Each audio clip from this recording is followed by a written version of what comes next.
The Case of Charles Dexter Ward by H.P. Lovecraft. Part 4. A Search and an Evocation. Chapter 3. The next morning Willett received a message from the senior ward saying that Charles was still absent. Mr. Ward mentioned that Dr. Allen had telephoned him to say that Charles would remain at Pawtuxet for some time and that he must not be disturbed. This was necessary because Allen himself was suddenly called away for an indefinite period, leaving the researchers in need of Charles's constant oversight. Charles sent his best wishes and regretted any bother his abrupt change of plans might have caused. In listening to this message, Mr. Ward heard Dr. Allen's voice for the first time, and it seemed to excite some vague and elusive memory which could not be actually placed, but which was disturbing to the point of fearfulness. Faced by these baffling and contradictory reports, Dr. Willett was frankly at a loss what to do. The frantic earnestness of Charles's note was not to be denied, yet what could one think of its writer's immediate violation of his own expressed policy? Young Ward had written that his delvings had become blasphemous and menacing, that they and his bearded colleague must be extirpated at any cost, and that he himself would never return to their final scene. Yet according to latest advices he had forgotten all this and was back in the thick of the mystery. Common sense bade one leave the youth alone with his freakishness, yet some deeper instinct would not permit the impression of that frenzied letter to subside. Willett read it over again, and could not make its essence sound as empty and insane as both its bombastic verbiage and its lack of fulfillment would seem to imply. Its terror was too profound and real, and in conjunction with what the doctor already knew, evoked too vivid hints of monstrosities from beyond time and space to permit of any cynical explanation. There were nameless horrors abroad, and no matter how little one might be able to get at them, one ought to stand prepared for any sort of action at any time. For over a week Dr. Willett pondered on the dilemma which seemed thrust upon him, and became more and more inclined to pay Charles a call at the Pawtuxet bungalow.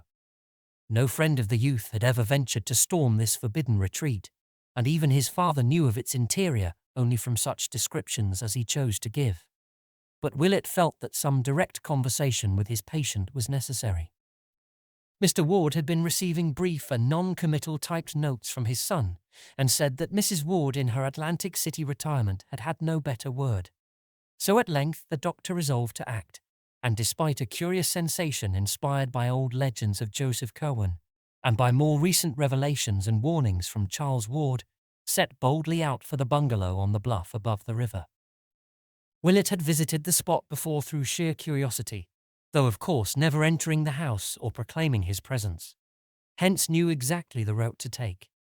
Driving out Broad Street one early afternoon toward the end of February in his small motor, he thought oddly of the grim party, which had taken that self-same road 157 years before on a terrible errand which none might ever comprehend. The ride through the city's decaying fringe was short, and trim Edgewood and sleepy Pawtuxet presently spread out ahead. Willett turned to the right down Lockwood Street and drove his car as far along that rural road as he could, then alighted and walked north to where the bluff towered above the lovely bends of the river and the sweep of misty downlands beyond. Houses were still few here, and there was no mistaking the isolated bungalow with its concrete garage on a high point of land at his left. Stepping briskly up the neglected gravel walk, he rapped at the door with a firm hand, and spoke without a tremor to the evil Portuguese who opened it to the width of a crack. He must, he said, see Charles Ward at once on vitally important business. No excuse would be accepted, and a repulse would mean only a full report of the matter to the elder Ward. The mixed race still hesitated, and pushed against the door when Willett attempted to open it. But the doctor merely raised his voice and renewed his demands. Then there came from the dark interior a husky whisper which somehow chilled the hearer through, and through though he did not know why he feared it. "Let him in, Tony," it said. "We may as well talk now as ever." But disturbing as was the whisper, the greater fear was that which immediately followed. The floor creaked and the speaker hove in sight, and the owner of those strange and resonant tones was seen to be no other than Charles Dexter Ward. The minuteness with which Dr. Willett recalled and recorded his conversation of that afternoon is due to the importance he assigns to this particular period. For at last he concedes a vital change in Charles Dexter Ward's mentality and believes that the youth now spoke from a brain hopelessly alien to the brain whose growth he had watched for 26 years. Controversy with Dr. Lyman has compelled him to be very specific, and he definitely dates the madness of Charles Ward from the time the typewritten notes began to reach his parents. Those notes are not in Ward's normal style, not even in the style of that last frantic letter to Willett. Instead, they are strange and archaic, as if the snapping of the writer's mind had released a flood of tendencies and impressions, picked up unconsciously through boyhood antiquarianism. There is an obvious effort to be modern, but the spirit and occasionally the language are those of the past. The past, too, was evident in Ward's every tone and gesture as he received the doctor in that shadowy bungalow. He bowed, motioned Willett to a seat, and began to speak abruptly in that strange whisper, which he sought to explain at the very outset. "I am grown physical," he began, "from this cursed river air. You must excuse my speech. I suppose you are come from my father to see what ails me, and I hope you will say nothing to alarm him." Willett was studying these scraping tones with extreme care, but studying even more closely the face of the speaker. Something, he felt, was wrong, and he thought of what the family had told him about the fright of that Yorkshire butler one night. He wished it were not so dark, but did not request that any blind be opened. Instead, he merely asked Ward why he had so belied the frantic note of little more than a week before. "I was coming to that," the host replied. "You must know I am in a very bad state of nerves, and do and say queer things I cannot account for. As I have told you often, I am on the edge of great matters, and the bigness of them has a way of making me light-headed. Any man might well be frighted of what I have found, but I am not to be put off for long. I was a dunce to have that guard and stick at home, for having gone this far, my place is here. I am not well spoke of by my prying neighbours, and perhaps I was led by weakness to believe myself what they say of me. There is no evil to any in what I do, so long as I do it rightly. Have the goodness to wait 6 months, and I'll show you what will pay your patience well. You may as well know I have a way of learning old matters from things surer than books, and I'll leave you to judge the importance of what I can give to history, philosophy, and the arts by reason of the doors I have access to. My ancestor had all this when those witless peeping Toms came and murdered him. I now have it again, or am coming very imperfectly to have a part of it. This time nothing must happen, and least of all through any idiot fears of my own. Pray forget all I writ you, sir, and have no fear of this place or any in it. Dr. Allen is a man of fine parts, and I owe him an apology for anything ill I have said of him. I wish I had no need to spare him, but there were things he had to do elsewhere. His zeal is equal to mine in all those matters, and I suppose that when I feared the work, I feared him too as my greatest helper in it." Ward paused, and the doctor hardly knew what to say or think. He felt almost foolish in the face of this calm repudiation of the letter, and yet there clung to him the fact that while the present discourse was strange and alien and indubitably mad, the note itself had been tragic in its naturalness and likeness to the Charles Ward he knew. Willett now tried to turn the talk on early matters, and recall to the youth some past events which would restore a familiar mood. But in this process he obtained only the most grotesque results. It was the same with all the alienists later on.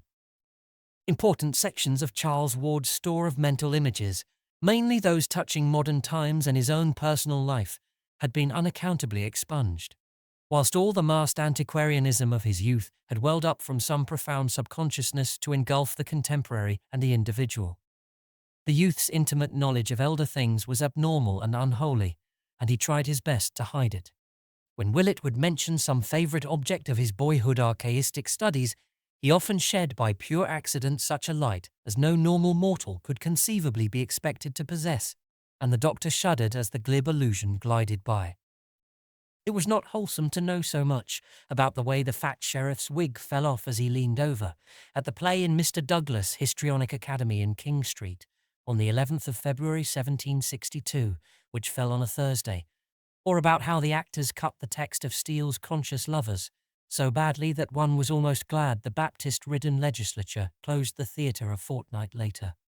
That Thomas Sabin's Boston coach was damned uncomfortable, old letters may well have told. But what healthy antiquarian could recall how the creaking of Epinetus Olney's new signboard, The gaudy crown he set up after he took to calling his tavern the Crown Coffee House was exactly like the first few notes of the new jazz piece all the radios in Pawtuxet were playing. Ward, however, would not be quizzed long in this vein. Modern and personal topics he waved aside quite summarily, whilst regarding antique affairs he soon showed the plainest boredom. What he wished clearly enough was only to satisfy his visitor enough to make him depart without the intention of returning. To this end he offered to show Willett the entire house, and at once proceeded to lead the doctor through every room from cellar to attic. Willett looked sharply, but noted that the visible books were far too few and trivial ever to have filled the wide gaps on Ward's shelves at home, and that the meagre so-called laboratory was the flimsiest sort of a blind. Clearly there were a library and a laboratory elsewhere, but just where it was impossible to say. Essentially defeated in his quest for something he could not name, Willett returned to town before evening and told the senior Ward everything which had occurred. They agreed that the youth must be definitely out of his mind, but decided that nothing drastic need be done just then.